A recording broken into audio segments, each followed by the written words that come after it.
କୁନି କୁନି ପିଲାମାନଙ୍କର ମୋର ସ୍ନେହ ଜଣାଉଛି। ଆଜି ଆମେ ଏକ ପବିତ୍ର ଦିବସ ବୋଲିକି ପାଳନ କରୁଛୁ। କାହିଁକି ଆଜି ପରା ଦିନ ଆମ ଦେଶ ସ୍ୱାଧୀନ ହୋଇ ଆଜିକୁ 75 ବର୍ଷ ଚାଲୁଛି।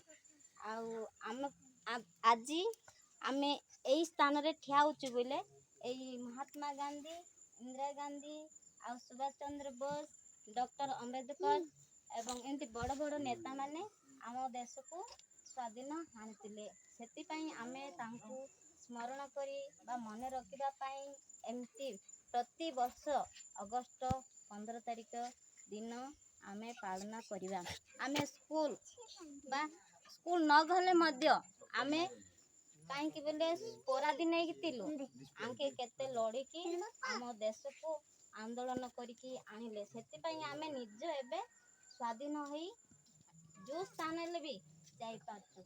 ଯଦି ଇଂରେଜୀ ମାନଙ୍କ ହାତରେ ରହିଥାଉ ବୋଲେ ଆମେ ନିଜ ହାତ ବା ନିଜ ଗୋଡ଼ ଯାଇକି କୌଣସି ସ୍ଥାନରେ ଆମେ ଯାଇ ପାରିନଥାନ୍ତୁ।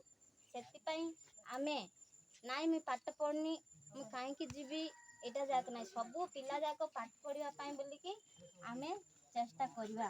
ମା ବାପାଙ୍କର ଉଦ୍ଦେଶ୍ୟ ଥିଲେ ସବୁ ପିଲା ସ୍କୁଲକୁ ଯାଇପାରିବେ। ସେଟା ପାଇଁ ଛୋଟ ବଡ଼ ଯିଏ କହୁଛି ସେମାନଙ୍କର କଥା ଆମେ ଶୁଣିବା। ସେଥିପାଇଁ ଆମର ମହାତ୍ମା ଗାନ୍ଧୀ କହୁଥିଲେ ଯେ ସେ ଜାତିର ପିତା ସ୍ୱର୍ଗ। ଆଉ ମା ବାପାଙ୍କର କଥା ଯଦି ନ ଶୁଣିବେ ଯେଉଁ ପିଲା, ସେଇ ପିଲା ରାସ୍ତାକୁ ଆଇପାରିବେ ନାହିଁ।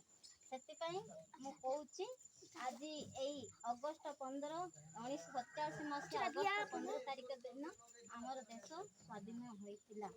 ଆଉ ମହାତ୍ମା ଗାନ୍ଧୀ ସିନା ଶୁଣୁଥିଲେ, ଏପଟ ଗାଲ ଦେଇକି ଏପଟ ଗାଲ ଦେଖୁଥିଲେ, କିନ୍ତୁ ଯେତେବେଳେ ସୁଭାଷ ଚନ୍ଦ୍ର ବୋଷ ଆଇଲା ସିଏ ଇଂରେଜୀ ମାନଙ୍କୁ ଯୋଉ ହାତରେ ମାରୁଥିଲେ ସେ ହାତରେ ମାରୁଥିଲା। ଆଉ ଯୋଉ ଟେଙ୍ଗାରେ ମାରୁଥିଲେ ସେ ଟେଙ୍ଗାରେ ସିଏ ବାଡ଼େଉଥିଲା। ସେଥିପାଇଁ ଆମ ଦେଶ ଆଜି ଏଇ ସ୍ୱାଧୀନ ଦିବସ ବୋଲିକି ପାଳନ କରୁଛୁ। ଏତିକିରେ କହି ମୋର ବକ୍ତବ୍ୟ ବନ୍ଦ କରୁଛି।